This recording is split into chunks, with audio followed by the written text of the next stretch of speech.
이랬던 분이 이제 운동을 통해서 이렇게 회복할 수가 있죠. 왜 복직근 이개가 생기는 우리 몸의 상태를 보면 임신을 하면 릴렉신이라는 호르몬이 나옵니다. 이름만 들어도 뭔가 릴렉스 할 것 같죠. 근육, 인대, 힘줄 이런 것들을 다 부드럽게 늘려주는 호르몬이 임신 중에 나오는데, 그래야 이제 골반이 열리고 아기가 나올 수 있죠. 그런데 얘가 중간에 호르몬이 계속 좀 높아지다가 임신 직전에 엄청나게 높아졌다가 출산을 하고 나면 이제 그만 나오면 좋겠는데 계속 좀 나와요. 이 릴렉신을 보면 3개월에서 6개월까지 계속, 출산이 끝났는데도 계속 나옵니다. 그러니까 3개월에서 6개월까지는 관절이 굉장히 부드럽고 근육도 부드러울 만한 시기라는 것이죠. 좋은 말로는 관절이 유연하다 할 수도 있고, 나쁜 말로는 관절이 불안정하다 이렇게 볼 수도 있습니다. 그러니까 이런 시기에는 3개월에서 6개월, 그 시기에는 이렇게 과도하게 복압이 증가되는 이런 운동들은 하시면 안 되겠죠. 필라테스 다 좋지만 이렇게 100처럼 복압이 굉장히 높아지는 이런 운동은 하시면 안 되는 거죠. 크런치라든지 플랭크도 마찬가지고요. 이런 운동은 임신하기 전에 해야 되는데 출산 다 하고 난 다음에 이런 거를 너무 하시는 분들이 있어요. 그럼 오히려 복직근 이개가 더 벌어집니다. 이런 거는 피하셔야 되겠죠. 복직근 이개 회복하는 운동의 기본 개념은 배가 나오면 안 되는 거예요. 나올수록 더 벌어지니까 오히려 배가 쑥 들어가게 되고, 그 다음에 이 갈비뼈가 흉골 하각이라고 하죠. 임신 중에는 이게 아기 때문에 이게 벌어지거든요. 이걸 이렇게 좁혀주는 이런 방식으로 운동하는 것이 복직근 이개 회복 운동의 기본 개념입니다. 아랫배가 불룩 나온다든지 이러면 안 된다는 거죠.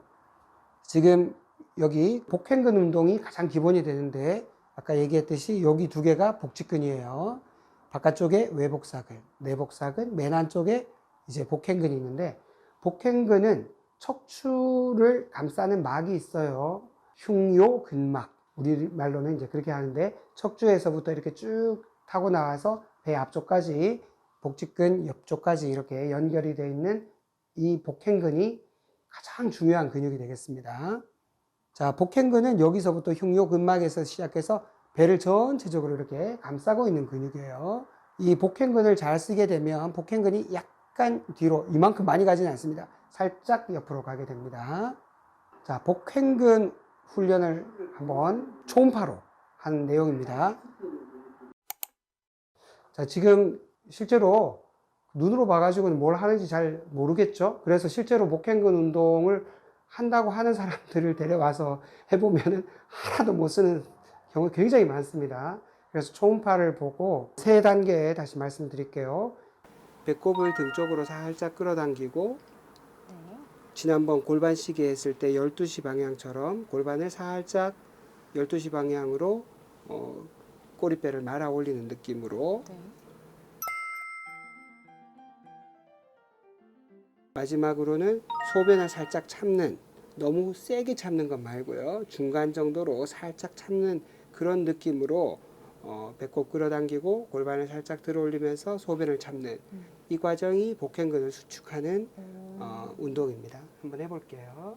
자, 풀어보시고 천천히 들이쉬고, 요게 잘 되면 이 상태에서 요거 그대로 긴장을 유지한 상태에서 호흡을 하는 것만으로도 충분히 운동이 되고, 그게 잘 되시는 분이라면 그 다음에는 요거 유지한 상태에서 다리를 살짝 번갈아 가면서 이렇게 들어 올리시면 아주 좋은 복행근 운동이 됩니다. 마지막으로 복직근 이개하고 음식하고의 연관성을 말씀드리겠습니다. 콜라겐으로 되어 있죠. 복직근 근육도 그렇지만 백선도 콜라겐으로 되어 있기 때문에 콜라겐 먹으면 좋아지지 않겠냐 이렇게 얘기하시는 분들이 있는데, 그건 아닙니다. 콜라겐은 굉장히 고분자 화합물이고 우리 몸에 흡수될 때는 다 아미노산으로 분해가 돼요. 그리고 요새 뭐 저분자 콜라겐까지도 나와 있어서 그거는 또 도움이 된다, 피부에 도움이 된다 하시는 분들도 있는데, 실제 내용상은 그렇지 않은데 그거 먹고 또 좋아졌다는 분들도 있긴 있더라고요. 굉장히 논란이 많은 내용이긴 한데, 실제 생화학상으로는 콜라겐 자체가 여기 복직근에 직접 가지는 않습니다. 아미노산으로 분해돼서 흡수되고, 오히려 그 분해된 아미노산을 다시 모아가지고 콜라겐으로 만들 때 비타민C가 굉장히 많이 있습니다.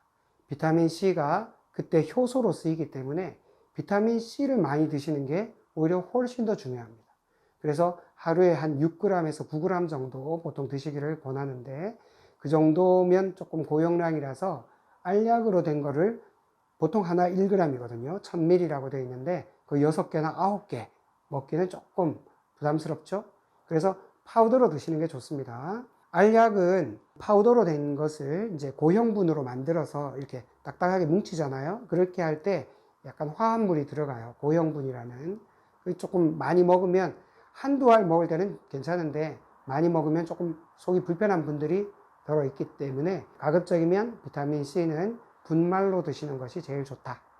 그리고 만약에 꼭 먹겠다면 단백질이나 아미노산을 좀 많이 드시는 것이 좋다. 영양제 중에도 아미노산들 많이 있거든요. 글루타민도 괜찮고, 그런 아미노산 종류의 영양제를 복용하시면 오히려 더 회복에 도움이 될 것입니다. 오늘 복직근 2개에 대해서 처음부터 끝까지 한번 알아봤는데, 가장 중요한 것은 운동을 통해서 복직근 2개는 대부분 회복할 수 있습니다. 그런데 아까 3개월에서 6개월 정도는 조심하라고 했는데, 우리가 임신 전에 이미 운동을 많이 하셨던 분들이라면 3개월 정도에도 회복이 상당히 많이 돼서 조금 강도 있는 운동을 해도 되는 분들이 있어요. 근데 임신 전에는 운동 거의 안 했는데 막 욕심내서 막 3개월도 되기 전에 막 운동을 강도 높게 하려면 오히려 복직근 이개는 더 벌어지고 더 회복이 늦어지는 경우가 많기 때문에 운동 강도를 자기 평소에 임신 전에 했던 운동 양이나 자기 체격이나 그 다음에 복직근이 얼마나 이렇게 벌어진 정도에 따라서 적절하게 조절하면서 시작해야 되고, 초기에 가장 좋은 거는 그래도 뭐니 해도 케겔 운동은 가장 좋고요. 아까 얘기했던 복행근 운동도 케겔 운동이랑 유사한 부분이 좀 있습니다. 할 수만 있다면 좀 심한 분들은 병원에 오셔서 초음파를 보고 정확하게 자기가 복행근을 어떻게 쓰는지 인지하고 그렇게 운동을 하시면 좋겠습니다. 이상입니다.